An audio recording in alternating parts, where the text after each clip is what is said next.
하나님은 높으시니 우리가 그를 알 수 없고 그의 횟수를 헤아릴 수 없느니라. 그가 물방울을 가늘게 하시고 빗방울이 증발하여 안개가 되게 하시도다. 그것이 구름에서 내려 많은 사람에게 쏟아지느니라. 겹겹이 쌓인 구름과 그의 장막의 우레소리를 누가 능히 깨달으랴. 보라, 그가 번갯불을 자기의 사면에 펼치시며 바다 밑까지 비치시고 이런 것들로 만민을 심판하시며 음식을 풍성하게 주시느니라. 그가 번갯불을 손바닥 안에 넣으시고 그가 번갯불을 명령하사 관역을 치시도다. 개울에가 다가오는 풍우를 알려주니 가축들도 그 다가옴을 아느니라. 이로 말미암아 내 마음이 떨며 그 자리에서 흔들렸도다. 하나님의 음성 곧 그의 입에서 나오는 소리를 똑똑히 들으라. 그 소리를 천하에 펼치시며 번갯불을 땅 끝까지 이르게 하시고 그 후에 음성을 발하시며 그의 위엄찬 소리로 천둥을 치시며 그 음성이 들릴 때에 번개를 멈추게 아니하시느니라. 하나님은 놀라운 음성을 내시며 우리가 헤아릴 수 없는 큰 일을 행하시느니라. 문을 명하여 땅에 내리라 하시며 적은 비와 큰 비도 내리게 명하시느니라. 그가 모든 사람의 손에 표를 주시어 모든 사람이 그가 지으신 것을 알게 하려 하심이라. 그러나 짐승들은 땅 속에 들어가 그 처소에 머무느니라. 폭풍우는 그 밀실에서 나오고 추위는 북풍을 타고 오느니라. 하나님의 입김이 얼음을 얼게 하고 물의 너비를 줄어들게 하느니라. 또한 그는 구름에 습기를 실으시고 그의 번개로 구름을 흩어지게 하시느니라. 감싸고 도시며 그들의 할 일을 조종하시느니라. 그는 땅과 육지 표면에 있는 모든 자들에게 명령하시느니라. 혹은 징계를 위하여 혹은 땅을 위하여 혹은 긍휼을 위하여 그가 이런 일을 생기게 하시느니라. 욥이여, 이것을 듣고 가만히 서서 하나님의 오묘한 일을 깨달으라. 하나님이 이런 것들에게 명령하셔서 그 구름의 번개로 번쩍거리게 하시는 것을 그대가 아느냐. 그대는 겹겹이 쌓인 구름과 완전한 지식의 경이로움을 아느냐. 땅이 고요할 때 남풍으로 말미암아 그대의 의복이 따뜻한 까닭을 그대가 아느냐. 그대는 그를 도와 구름장들을 두들겨 넓게 만들어 녹여 부어 만든 거울같이 단단하게 할 수 있겠느냐. 우리가 그에게 할 말은 그대는 우리에게 가르치라. 우리는 아둔하여 아뢰지 못하겠노라. 내가 말하고 싶은 것을 어찌 그에게 구할 수 있으랴. 삼켜지기를 바랄 자가 어디 있으랴. 그런즉 바람이 불어 하늘이 말끔하게 되었을 때 그 밝은 빛을 아무도 볼 수 없느니라. 북쪽에서는 황금 같은 빛이 나오고 하나님께는 두려운 위엄이 있느니라. 전능자를 우리가 찾을 수 없나니 그는 권능이 지극히 크사 정의나 무한한 공의를 굽히지 아니하심이니라. 그러므로 사람들은 그를 경외하고 그는 스스로 지혜롭다는 모든 자를 무시하시느니라. 아멘. 엘리후는 어제 본문에서 인과응보와 권선징악 논리로 이야기했습니다. 그러니까 나쁜 짓 했으니 너 벌 받는 거지, 착한 일 했으면 상 주실 텐데, 이런 식의 논리로 계속 말을 했죠. 자, 그런데 오늘 본문에서는 그 원리가 깨진다는 것에 대해서 말을 합니다. 다시 말하면 우리가 알 수 없다는 식의 논리를 펼치고 있는 거죠. 이 앞에 인과응보 권선징악 논리를 규범적 지혜라고 하거든요. 좀 쉽게 말하면 기계적 지혜라고 말합니다. 근데 오늘 본문의 논리는 반성적 지혜라고 표현을 합니다. 이 반성적 지혜란 규범적이고 기계적인 그런 식으로 딱 떨어지지 않는 것들이 있다. 단순한 잣대로 적용할 수 없는 삶의 영역들이 있다. 이분법적으로 선과 악으로 딱 나누어 떨어지지 않는 게 있다. 이런 식의 지혜를 얻는 것을, 그걸 깨닫는 걸 반성적 지혜 소유했다, 이런 말을 합니다. 자, 엘리후는 반성적 예외적 지혜 원리를 이야기하며 시야를 하늘로 돌립니다. 앞에까지는 모든 것을 다 아는 것처럼 말하다가 이제는 우리가 알 수 없는 게 있다라는 식으로 말하죠. 자, 26절부터는 뭐라고 얘기하냐면 하나님은 엄청나게 크신 분이라서 우리 인간은 그분을 알 수가 없고, 그분은 얼마나 오래되신 분인지 우리는 그분의 나이가 얼마인지 알 수 없다. 이어서 엘리후는 구름과 비의 원리에 대해서 말을 합니다. 27절부터는 비가 되어 땅에 떨어진 물을 하나님께서 다시 회수하시면 그거 다시 구름이 된다. 그런데 그 구름 속 위에 물이 흘러 넘치면 그 다시 비가 돼서 사람들 위로 떨어지는 거다. 하나님께서는 구름 위에 번개를 펼치셔서 저 바다의 가장 깊은 밑바닥까지 다 덮으신다. 번개불도 천둥도 다 그분께서 조종하시는 것이다. 이렇게 얘기하고 37장으로 넘어가서 이어서 말합니다. 하나님의 음성을 똑바로 좀 들어봐라. 위험찬 소리로 천둥을 치시고 번개도 치시고 헤아릴 수 없는 큰 일들을 이루고 계신다. 스노우죠. 눈을 명하여 땅에 떨어지라. 비는 적게 내려라. 아니, 다시 비는 많게 내려라. 이런 거 하실 수 있다. 눈이나 비가 오면 동물들은 각자의 은신처로 도망가 숨고 몸을 피하지 않느냐? 거센 바람은, 재밌는 표현이죠, 자기 방에 들어가 있다가 이렇게 나온다. 추위가 북쪽에서 몰려오는 것, 하나님께서 숨을 내쉬는 것이다. 하나님이 차가운 바람을 보내시면 커다란 강물이라도 얼어버린다. 구름은 하나님이 명하신 대로 이리도 가고 저리도 간다. 엘리후는 온갖 이 하늘 현상에 대하여 계속 거침없이 말을 하죠. 모든 것을 다 아는 것처럼 그렇게 말을 합니다. 근데 이 모습은요, 우리가 많이 봤던 모습입니다. 욥의 이전 그 세 친구들, 그들이 했던 말들, 그것을 똑같이 반복하고 있는 거죠. 하나님은 우리가 다 알 수가 없다. 그런데 그 말을 하고 있는 본인의 태도는 다 알고 있는 것처럼 말한다는 이 논리 오류에 빠져 있다라는 거죠. 그래서 이 엘리후의 이 같은 도전과 이 말들을 들어보면요, 자신은 무지몽매한 이 피조물 사이에서 쏙 빠져서 나와 있는 것처럼 그런 위치에서 말을 한다는 겁니다. 오히려 정말 모른다면 엘리후는 이런 식으로 말을 해야 할 겁니다. 맞습니다요. 우리는 다 하나님의 뜻을 알 수가 없지요. 저 천상에서 하나님께서 어떤 일을 하시는지 우리가 어떻게 알겠습니까? 그러니 지금 당신에게 일어난 일에 대해 우리는 함부로 말할 수가 없죠. 저도 입을 다물고 있을게요. 우리 하나님을 같이 신뢰하고 끝까지 믿음으로 이 시간들을 버텨봅시다.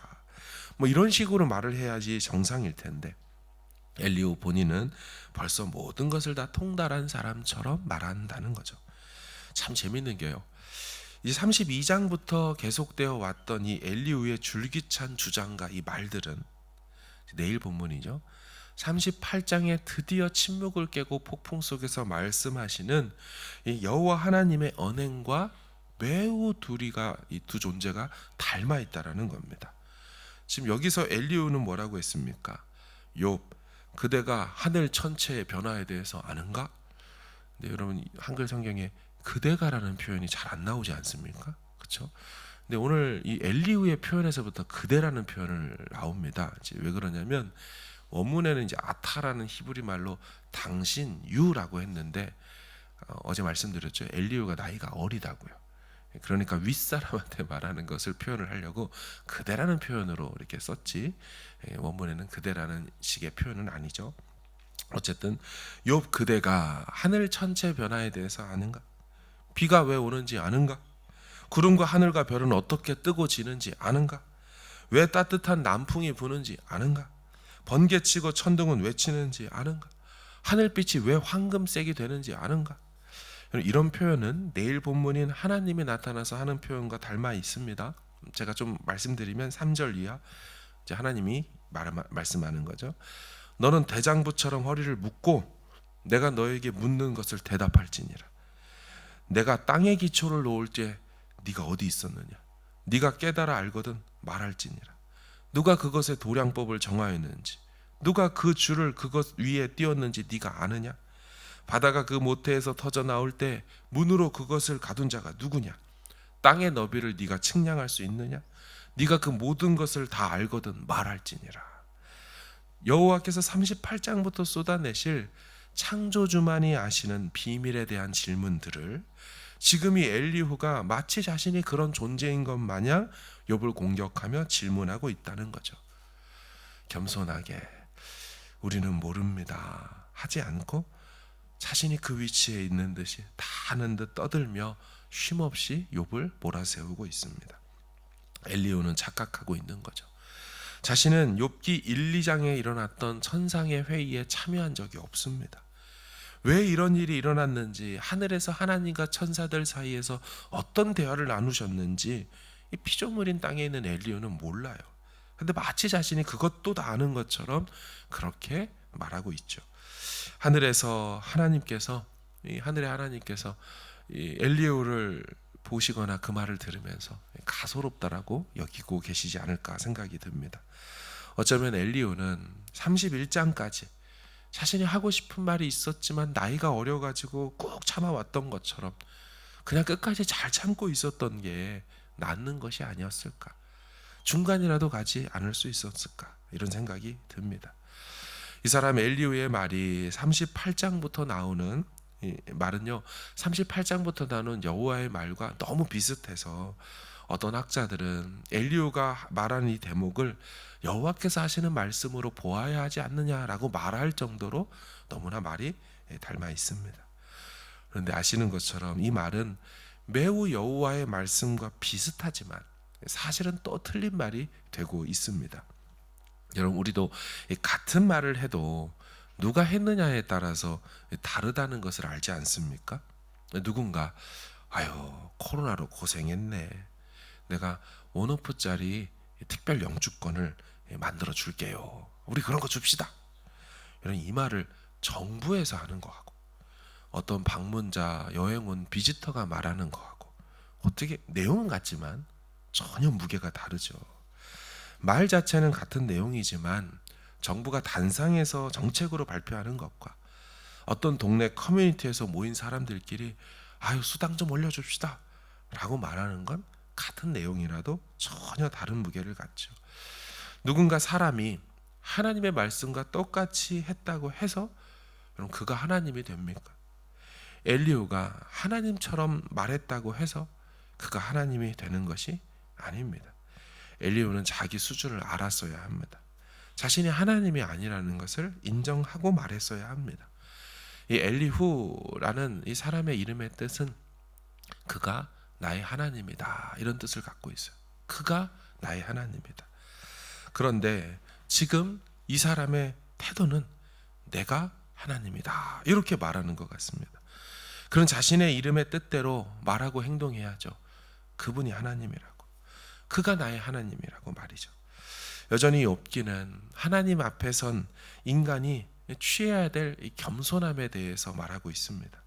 반대로 말하면 그분 하나님의 어미하심, 그 독보적이심, 그분의 주권에 대하여, 창조주됨에 대하여 도두어 말하고 있는 게 욥기의 주제입니다. 그래서 어떤 분들은 뭐 맞는 소리죠. 욥기의 주제는 욥의 인내가 아니라고, 욥이 잘 참고 있다는 얘기를 하고 싶은 게 아니라고, 하나님 그분이 얼마나 피조물과 다른 그런 존재인지를 그렇게 말하는 거라고. 아무리 대단하다는 인생들도 그분의 임재와 위엄과 영광 앞에 아무것도 아니게 된다라는 게 욥기의 주제이죠. 아무리 대단하다는 과학 기술과 천문학 지식과 의료 기술이라고 하더라도요, 여러분 여전히 멈춰버린 심장 하나를 다시 뛰게 만드는 능력이 없습니다. 왜 어떻게 뛰게 시작해서 도대체 언제까지 이 심장은 뛰고 있는지, 한번 파괴된 뇌세포들은 왜 다시 회복시키고 복구시킬 수 없는지, 왜 인간은 노화를 겪으며 죽음을 향해서 계속 태어나면 그 방향을 향해 가는지, 다시 거꾸로 돌아올 수는 없는지, 이 세상의 지식도 철학도 설명해내지를 못합니다. 그저 진화라는 비참한 철학을 만들어냈을 뿐입니다. 너나 원숭이나 다 똑같아. 진화의 산물이야. 하나님을 인정하지 않으니 허무한 철학으로밖에 결론을 내리지 못한다는 거죠. 아닙니다.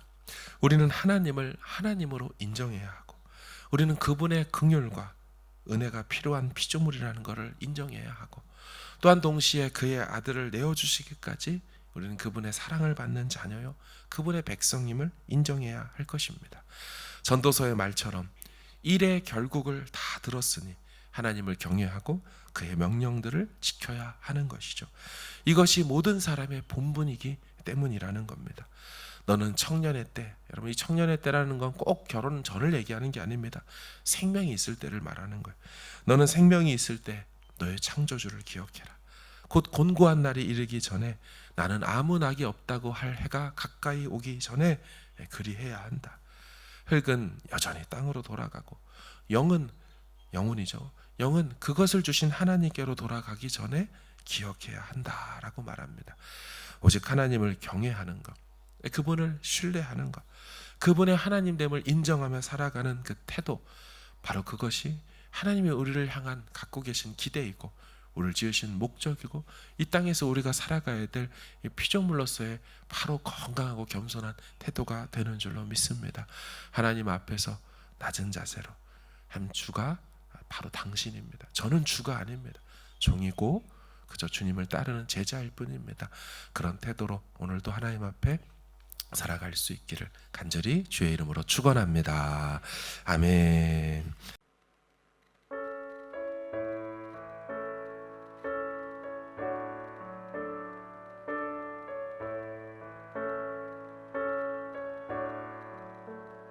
내 모든 시